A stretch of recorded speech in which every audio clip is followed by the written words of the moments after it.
नमस्कार, एनबीसी 24 देख रहे हैं आप। मैं हूं आपके साथ अभिषेक। एक ऐसी आज कहानी आपके पास लेके आए हैं जो आपने देखी भी होगी, सुनी भी होगी। ऐसे में ऐसी कहानी कहीं ना कहीं कभी कदार सुनने को मिलती है। एक ऐसा ही मामला बिहार से सामने निकल के आया है जो आपको हम बताने जा रहे हैं। मामला शादी का है। शादी तो आपने देखी होगी, कई तरह की होती है। पकड़ुआ बिहार पहले होता था, यह भी आपने सुना होगा। ऐसे में कहीं ना कहीं फिर से एक बार ऐसा ही पकड़ुआ बिहार सामने निकल के आया है, जहां पर लड़के की नौकरी होने के बाद जो है कहीं ना कहीं अगवा किया जाता है बंदूक की नोक पे, और उसके बाद लड़की से शादी करवा दी जाती है। एक ऐसा ही मामला बिहार से सामने निकल के आ रहा है, जहां पर यह बताया जा रहा है कि एक बीपीएससी से पास टीचर बनने के बाद युवा को अगवा कर लिया गया, और अगवा करने के बाद कहीं ना कहीं पकड़कर शादी करवा दी। कई तरह के पकड़ुआ ब्याह आपने देखा होगा, लेकिन कहीं ना कहीं एक अनोखी कहानी है, क्योंकि फिल्मी स्टाइल में कहीं ना कहीं अगवा किया गया।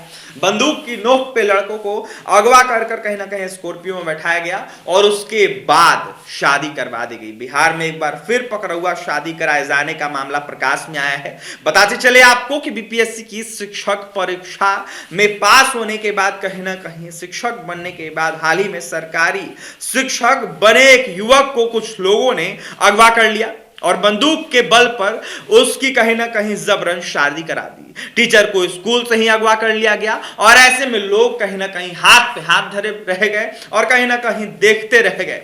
ऐसे में लड़के की शादी भी करवा दी गई, और कहीं ना कहीं यह शादी बिहार में हुई। बिहार में पकड़ुआ शादी का एक और मामला सामने आया है। बीपीएससी की परीक्षा पास करने के बाद जैसे ही एक युवक की सरकारी टीचर की नौकरी लगी, कुछ लोगों ने उसे अगवा कर लिया और हथियार के बल पर उसकी जबरन शादी करा दी। जानकारी के मुताबिक रेपुड़ा के उत्क्रमित मध्य विद्यालय से कहीं ना कहीं बीपीएससी पास टीचर गौतम का अपहरण कर लिया गया। ऐसे में टीचर के गायब होते ही परिजनों ने तुरंत थाने में इसकी रिपोर्ट लिखवाई और सड़क को जाम कर दिया। पुलिस ने शिक्षक की जो है सकुशल वापसी का आश्वासन दिया, जिसके बाद लोगों ने जाम को खत्म कर दिया। इसके बाद पुलिस मामले की जांच में जुट गई। पुलिस ने महनार थाना क्षेत्र के नारायणपुर डेरपुरा को देखते हुए गांव से अगवा किए गए टीचर गौतम को बरामद कर लिया। उसके साथ उसकी नई नवेली दुल्हन भी कहीं ना कहीं मिली। ऐसे में पूछताछ में युवक ने बताया कि जबरन बंदूक के बल पर उसकी शादी करा दी गई है। ऐसे में टीचर ने कहा कि पकड़ुआ शादी के लिए जो है उसे उठा लिया गया था, और कहीं ना कहीं देखा जाए तो राजेश राय नाम के शख्स की बेटी से उसकी शादी करा दी गई। बताया जा रहा है कि गैंगस्टर वाले अंदाज में कहीं ना कहीं 5-6 लोग स्कॉर्पियो लेकर स्कूल के क्लासरूम में पहुंच गए, और ऐसे में पहुंचने के बाद गौतम को कहीं ना कहीं मारते पीटते अगवा कर ले गए अपने साथ। ऐसे में अभी हाल ही में कहीं ना कहीं गौतम ने नौकरी ज्वाइन की थी, और पकड़ के गौतम की शादी करवा दी। ऐसे में गौतम की शादी जो है अनोखी स्टाइल में करवा दी गई।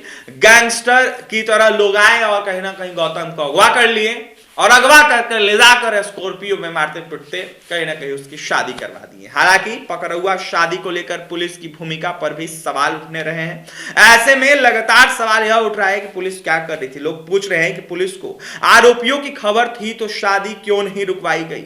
ऐसे में टीचर को बरामद करने में पुलिस कहीं ना कहीं ढीला रवैया क्यों अपना रहा था। बता दें कि इससे पहले साल 2019 में भी विनोद नाम के युवक की जबरन शादी करा दी गई थी। इसके बाद कोर्ट ने उसे अमान्य करार दे दिया था।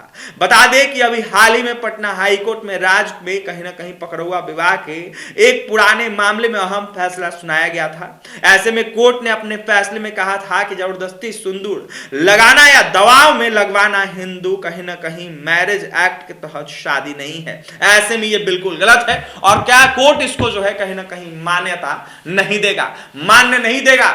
ऐसे में यह बिल्कुल गलत है और इसको सीधे खारिज किया जाता है। ऐसे में ऐसी शादी मानी नहीं जाएगी। बताते चले आपको कि एक ऐसा ही मामला सामने निकल के आया है, जहां बिहार के एक जगह पर कहीं ना कहीं जबरन पकड़ुआ ब्याह करवा दिया गया। फिल्मी स्टाइल में गैंगस्टर की तरह लोग आए, स्कॉर्पियो में मास्टर साहब को क्लासरूम से उठा लिए, और उठा कर लेकर कहीं ना कहीं अपने साथ अपने गांव में चल गए और लड़की के साथ शादी करवा दिए। फिलहाल पुलिस ने कोई कार्रवाई नहीं की। और भी तमाम खबरों के लिए एनबीसी 24 के साथ बने रहें। अगर ये वीडियो अच्छा लगा इसको ज्यादा से ज्यादा शेयर करें। कैमरे के पीछे हमारे सहयोगी अमित है। बहुत बहुत धन्यवाद।